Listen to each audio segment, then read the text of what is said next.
Hello! Hello world! Kumusta po ang lahat? Ito po, nagdadrive po tayo. Lagi po tayo nagdadrive. Kumusta po sa lahat po ng ating mga kababayan? Actually, tayo po ay nalulungkot dahil sa may nangyari po na kaganapan na karumal-dumal sa isang school. Totoo lang, hindi po yung accepted na basta-basta na lang po na walang habas o walang pag-iisip. Para po sa akin, dapat po yung juvenile case na yan, ibaba po ang edad para lahat po ay makulong. Kasi yung mga pag-iisip na ganyan, para sa akin, kasi may napanood po ako na parang back videos na yung sagutan nila ni Senator Robin Padilla, Senator sino ba yun? Senator na asawa ni Sharon, Miss Sharon Cuneta. Yung author ng juvenile case. Para sa akin, tama po si Sir Robin Padilla dahil sa syempre, ginawa mo yung karumal-dumal na yun, nasa tamang pag-iisip ka.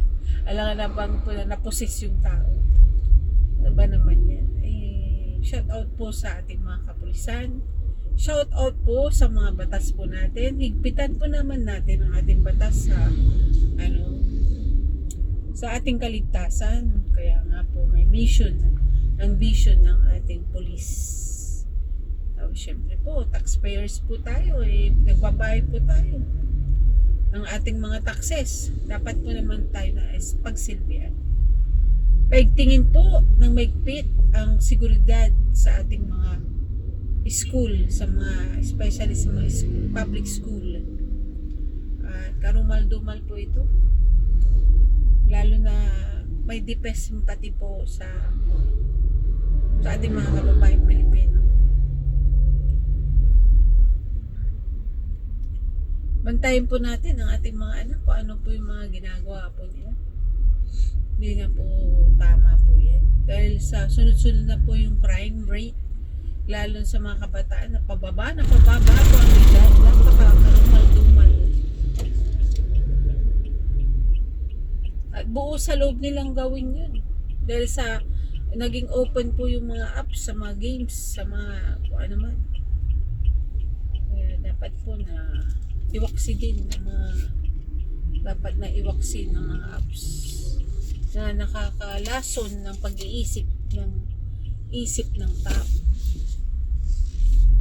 Kaya sakit bilang magulang syempre na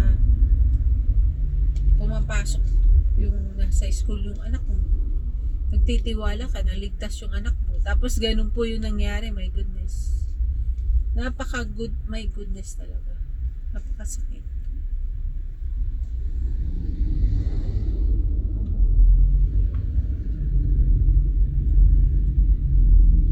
Na nangyari po yan. Maraming salamat po sa Diyos at sa inyo pong lahat, at tayo po ay palagi ang pong magdasal, pananampalataya, pananalig sa Diyos ang ating kailangan upang lahat po ay maligtas. Maraming salamat po sa inyong lahat.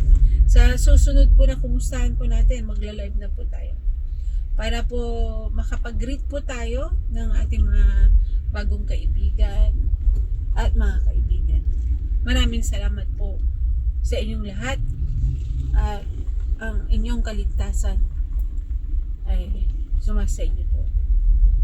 See you in our next videos.